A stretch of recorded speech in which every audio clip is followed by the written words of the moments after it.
Hello, folks. How y'all doing today? United for our majority, united as one nation.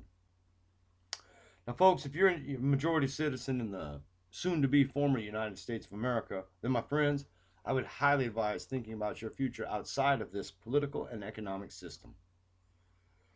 Now, friends, I know, before any of you say anything, that I'm some conspiracist, that there's been no open coup. The government hasn't changed openly. But we all know it is not the same creature as it was under even so late as Bush or Bush the first or Clinton for that matter. It is alien and foreign to us, the rightful majority, at any rate, though, openly proclaiming that it supports us becoming a purposeful minority in our own lands. That's the truth. Now, let's get this out of the way. I'm not here to bash one party or the other. They're both corrupt, and that's how it is. They both serve money masters on Wall Street and in London.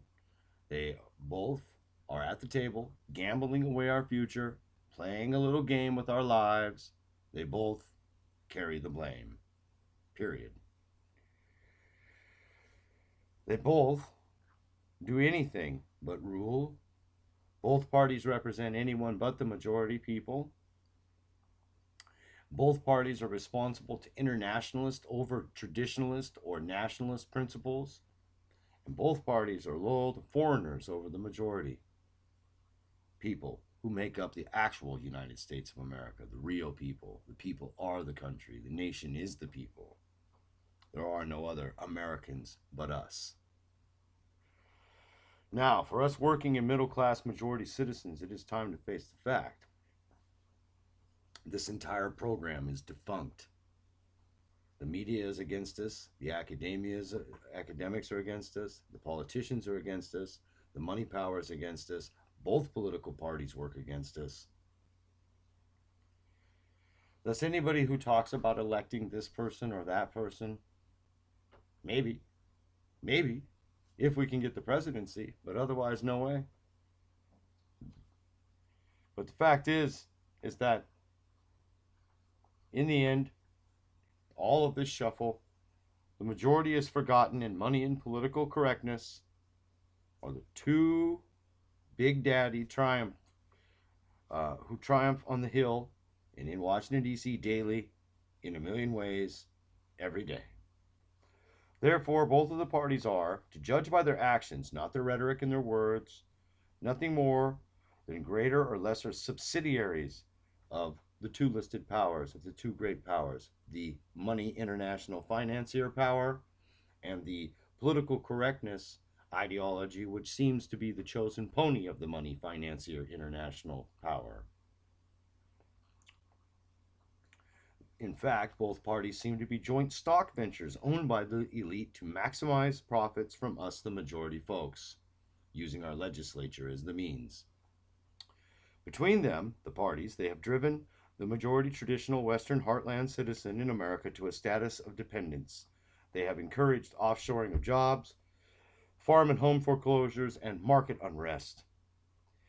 This has ensured that the loyal American citizen is now dependent upon a market, an elite, and a government which is dedicated to an egalitarian red diaper baby ideology called political correctness, which by means of mass immigration, enforced tolerance and diversity, openly proclaims its intent to destroy our majority population's unique identity, flood our lands with alien foreign hordes, debase our culture by simply eradicating and destroying its past, upend our families by means of feminism and other perversities, and most insultingly of all, force all of us to pay, both monetarily and spiritually, for this benefit, while we are called names such as racist, hater, xenophobe, for in any way resisting these benefits which have been foisted upon us.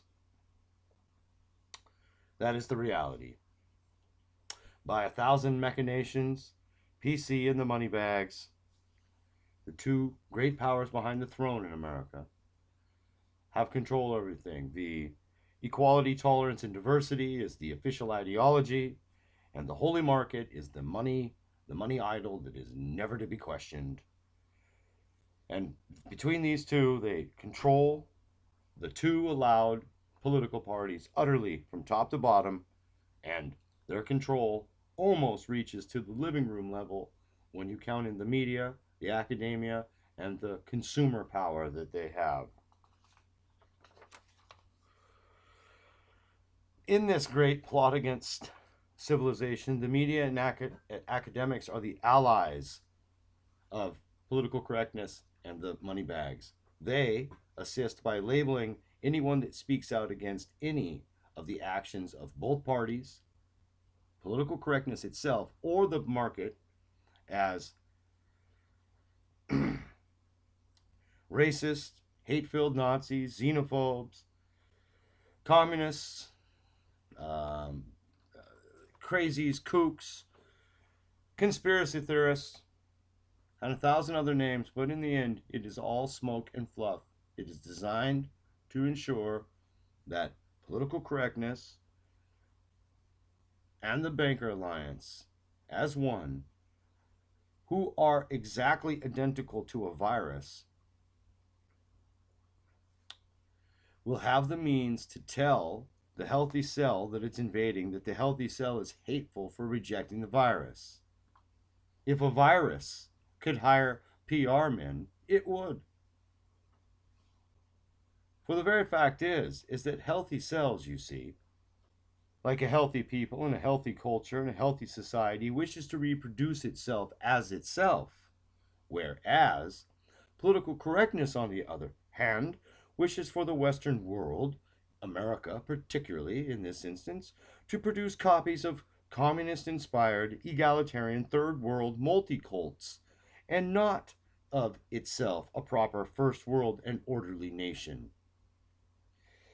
It is thus exactly analogous to a social and ideological virus. Political correctness and its banker allies, along with its academic and media pals, are a virus who are destroying us. The politically correct will label me a hate-filled Nazi or whatever they will, but those are merely shaming tactics descended from Freudian psychology, which I reject in total. So they matter not to me. Freud was a drug addict child molester, period. This shaming tactic is, of course, PC's strongest weapon against the masses. Break it, and we have broken one of their great lances. This shaming tactic of theirs is strongest because it is a 100% undeniable fact that political correctness is in 100% control of academia, the media, and again, the entire political debate. This cannot be denied. The conservative GOP right is fully subservient to the multi-cult political correct agenda. These facts are due to the deeper and seldom discussed fact that political correctness is in fact an alliance of the left-wing communists, actual communists, real communists that came here during the 1920s and 30s, and the scions of the banking, industrial, robber baron houses of the last century. They met in college. Every single assertion made by political correctness is a lie and an error.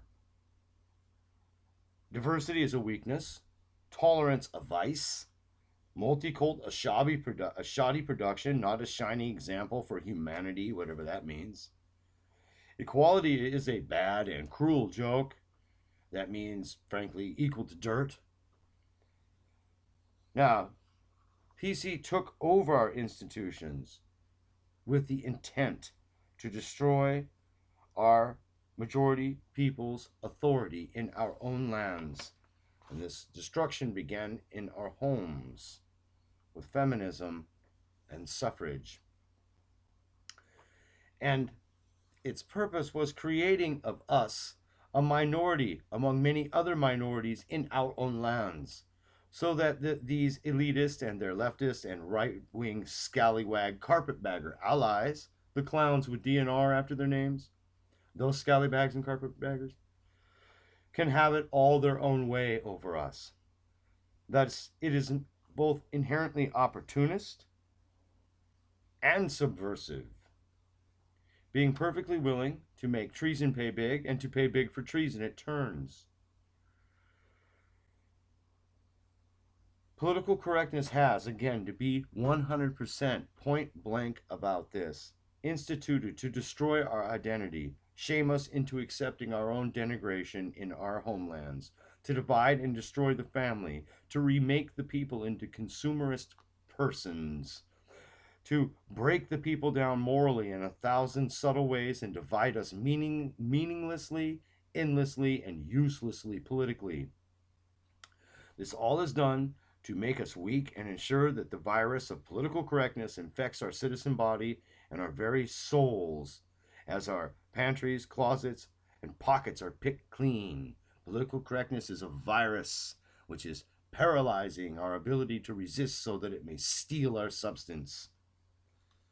The key to stopping political correctness is speaking out against it and encouraging others to reject its communist, egalitarian mamba jamba. And a united majority population. Those are the two keys to ensuring PC is routed. We must speak out and we must reverse this atomization of the majority. We have to awake from our slumber, take notice of the late hour, and rage against going into the perverse light of political correctness. I will not go to a Soviet system. Thank you. We must unite behind our majority, our history, our families, our homes. We must cease being a mere trading post country and become a proper united nation with one people, one culture, one way of life, and one united majority voice. We must and shall become a united majority population that is not afraid to say, we choose ourselves and reject PC. We reject diversity and becoming a minority in our own lands. We choose to remain one people in one land, under one law, with one way of life, living by the light of one culture, united as one nation. We state and believe a culture is the soul and mind of a nation, a unique people, its living heart and blood. A state, the people's body and defense. We have one culture complete, one heart, which is our people, one body, which is our state, and all of this together makes the nation. Together, unto itself, unique and lacking in naught, we are united as one nation. Once the, not a, but the majority people united in defense of their homes, futures, and majority take to the streets with chants like this in their hearts and on their minds and coming out of their lips, the days of PC are numbered. Thank you.